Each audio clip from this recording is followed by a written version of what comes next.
la colaboración de... Y ya está con nosotros Carlos Arredondo Cibaja, a quien le damos la bienvenida y nos da mucho gusto escuchar su opinión el día de hoy, su colaboración. ¿Cómo estás, Carlos? ¿Qué tal, Arturo? ¿Cómo estás? Manuel, Marcela, auditorio, muy buen día. Saludos, Carlos, muy buen día. Muy buen día. Hay que decir quizá hoy que para beneplácito de la chairiza no me ocuparé del presidente, sino de un tema doméstico.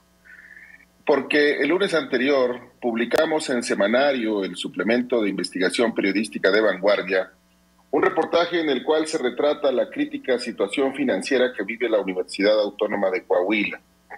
La información que contiene dicho reportaje proviene esencialmente de dos fuentes. El análisis de múltiples documentos entregados por la universidad en respuesta a diversas solicitudes de información y una amplia entrevista con el rector Salvador Hernández Vélez. La síntesis apretada del texto es la siguiente.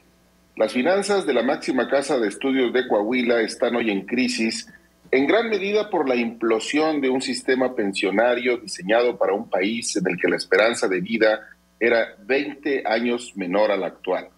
Pero también porque se han cometido excesos y abusos en el manejo presupuestal, particularmente en lo relativo al gasto del capítulo 1000 correspondiente al pago de salarios y prestaciones. En la foto panorámica, la Autónoma de Coahuila enfrenta un reto colosal en el futuro inmediato y por las próximas 4 décadas. El pago de pensiones, que el año pasado demandó 440 millones de pesos, seguirá creciendo hasta alcanzar los 750 en 2028. ¿Y cuál es el problema con eso? Que la universidad no cuenta con un solo centavo para hacer frente a este compromiso, y eso implica la posibilidad de que cada año atestiguemos escenas como la de diciembre pasado, cuando los trabajadores universitarios salieron a protestar a las calles en vísperas de Navidad porque no les pagaron su salario a tiempo. Vale la pena aquí señalar que la Autónoma de Coahuila no es la única institución pública de educación superior en esta circunstancia. En mayor o menor medida, las 35 universidades estatales cuyo presupuesto se financia con aportaciones del presupuesto federal tienen un problema similar. Vamos, la de Coahuila ni siquiera es la universidad que enfrenta la crisis más seria. Por otro lado, cuando se hace zoom sobre aspectos concretos de la foto, aparecen otros problemas que también contribuyen a la crisis. Cientos de trabajadores con dobles plazas, individuos a quienes se habría premiado en el pasado con una plaza de tiempo completo a cambio de no postularse a un cargo directivo en la universidad y un número importante de pensiones de lujo que minan el presupuesto universitario. Esto último representa, además de un problema financiero, un problema de carácter ético que la universidad debe resolver, porque la persistencia de este esquema de abusos y excesos se convierte en el pretexto perfecto para no resolver el fondo de la crisis, que es el sistema pensionario. Porque frente a esta realidad siempre será muy sencillo decir, y algo de razón habrá en ello, que la universidad no necesita más recursos, sino simplemente eliminar la sangría que constituyen los excesos de quienes han aprovechado su posición institucional para beneficiarse con ingresos indebidos. Y aunque eso no sea cierto, porque con todo y que nunca hubieran existido tales excesos, la Autónoma de Coahuila de todas formas estaría en crisis, el argumento suena plausible. E insisto, es plausible porque también, aun cuando la universidad no estuviera en crisis, los actos de auténtico pillaje que se cometen con su presupuesto son conductas absolutamente intolerables que no deben solamente ser interrumpidas, sino castigadas. Hasta aquí la síntesis del reportaje que publicamos. Fíjate, Carlos, que esto que mencionas y lo que han venido publicando en Vanguardia, pues pinta con claridad lo que se sabía de alguna manera, o se intuía, mejor dicho, no se sabía, se intuía respecto a los malos manejos de la universidad, ¿no? O sea, y al problema en el que se encuentra sumida la Universidad Autónoma de Coahuila. La gran pregunta aquí es, ¿qué ganan o qué están ganando las autoridades pateando el bote de no entrar a fondo a resolver algo que se advierte y se viene advirtiendo como el gran problema que enfrentan las universidades autónomas, no solo en Coahuila, sino en todo el país, ¿no? Mira, yo diría que este problema, como otros de carácter estructural que tiene el país, sufre de, digamos, el mismo mal, que es el mal de que no da lustre. Así como meter drenaje en una ciudad no le da lustre al gobernante en turno porque no se ve y cuesta mucho dinero, arreglar el problema de las pensiones, que es un problema estructural, no es un asunto exclusivo de la Universidad Autónoma de Coahuila, pues no le da lustre a los gobernantes mexicanos que en su visión cortoplacista, chata, y que está sobre todo alimentada por su monumental ego que requiere de todos los días se les esté quemando incienso, no importa a qué partido político pertenezcan, pues resolver ese asunto requiere muchísimo dinero, no se nota y por ende impide que se hagan otras cosas que sí se notan y por las cuales eventualmente se le pondrá tu nombre a una calle, a un puente, se erigirá un monumento en honor a tu memoria y se cantarán alabanzas a tu recuerdo por los siglos de los siglos. Y esa es la gran tragedia de México, no solo en este, sino en todos los problemas estructurales que tenemos.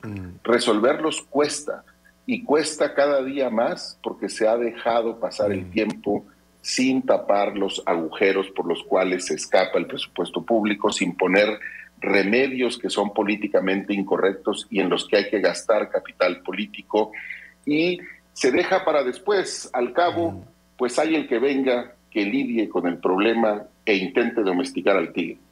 Ahora, por otro lado, Carlos, mientras se patea el bote para no resolver el tema de fondo, está este otro uso, esta utilización a veces político-electoral que se hace de las universidades, ¿no? Es cuando se pone en entredicho la famosa autonomía, que solo se defiende hasta cierto punto y en ciertas circunstancias, que sin embargo no se da en términos político-electorales, ¿no? Y es el caso de la Universidad Autónoma de Coahuila también, ¿no? Sí, por ejemplo, lo que el rector Salvador Hernández Vélez nos dijo en la entrevista que le hicimos es realmente el retrato de la degradación de la vida pública y de uno de los aspectos más delicados de la vida pública, que es la vida universitaria. El rector reconoce sin ambigüedades que históricamente se asentó en la universidad esta idea de premiar a los que no se postulaban para un cargo de elección dentro de la universidad, para la dirección de una escuela, para una coordinación de unidad e incluso para la rectoría, con plazas de tiempo completo o con literalmente aviadurías. Se les permitía seguir cobrando sin trabajar a cambio de su disciplina política. Y lo más interesante es cómo esta práctica, de acuerdo con las declaraciones del rector, termina ya no en un asunto que va de la autoridad electoral hacia quien pretende postularse, sino al revés.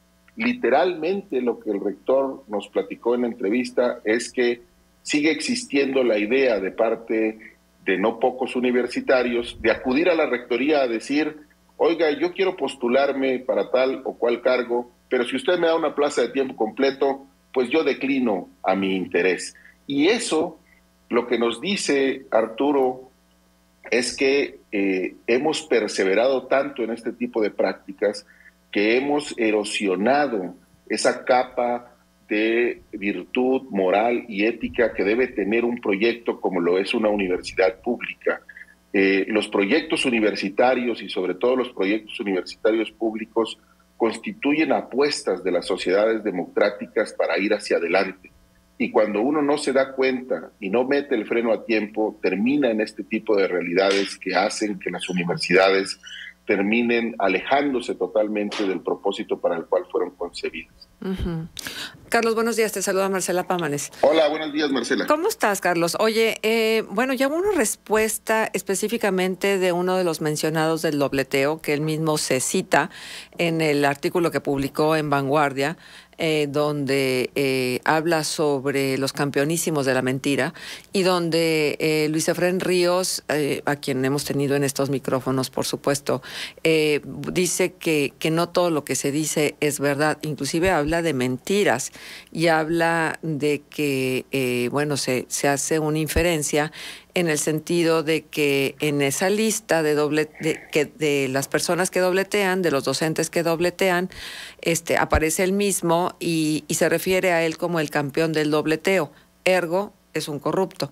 El autor de la nota actuó con real malicia para pretender dañar mi reputación.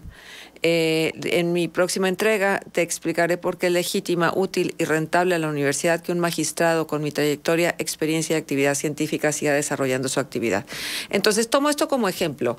Habrá casos en los que sí sea conveniente que la expertise, todo esto, el bagaje cultural, profesional que trae una persona que ostenta otro trabajo, otro cargo, porque es común, ¿no? Es decir, los docentes de tiempo completo no son muchos, son pocos, entonces hay la posibilidad de que haya un dobleteo en el trabajo.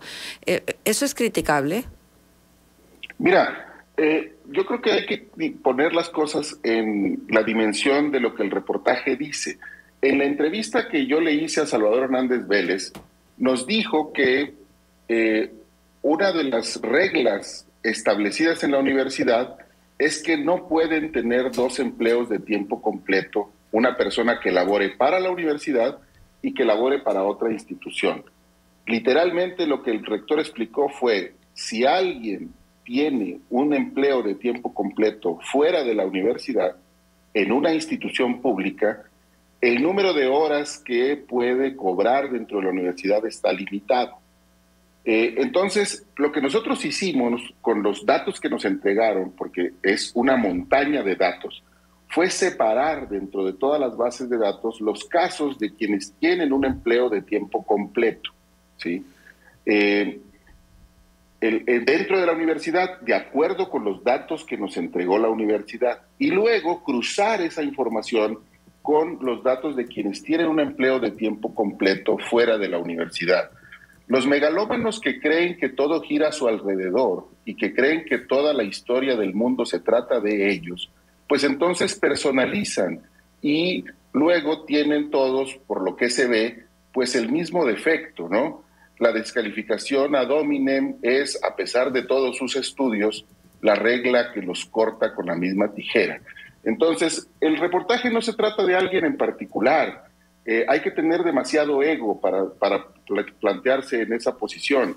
Se trata de este problema estructural. El reportaje es un texto muy amplio que luego fue acompañado de 2 notas que se publicaron en el periódico y se basa en los datos que ha dado la rectoría y que, por cierto, también han sido objeto de múltiples señalamientos por parte de la Auditoría Superior del Estado, que ha señalado justo esto, que tener un puesto de tiempo completo en la universidad y tener un puesto de tiempo completo en otra institución pública no se vale. No es algo que el autor del reportaje se invente o que quiera forzar como un argumento para plantear los datos que están en el reportaje. De eso se trata, Marcelo. Muy bien, Carlos. Pues ahí está el tema, relevante sin duda, trascendente y a la espera de que ocurra algo, ¿no? En la universidad, algo positivo, por supuesto. Muchas gracias, Carlos Arredondo. ¿Algún punto de contacto, por favor? Me pueden encontrar en Twitter como @cibaja3 y en Facebook como Carlos Alberto Arredondo. Muy bien. Buen día. Buen día. Vamos a disfrutar el fin de semana. Ya, desde ya. Gracias a Carlos y ahí está la colaboración de Carlos y el planteamiento. Yo creo que es un tema que bien sin duda importante. va a seguir dando, porque estamos hablando de lo que históricamente se dice como la máxima casa de estudios pero además del estado de Coahuila. Pero además, un ente necesarísimo, por Claro. supuesto, pero que consume una cantidad de recursos similar o superior a lo que se destina, por ejemplo, a Torreón. Sí, a los municipios, ¿no? A los municipios más importantes de Coahuila. Bueno, ahí está. Son las 8 de la mañana con 49 minutos y vamos a una pausa y regresamos. Contextos.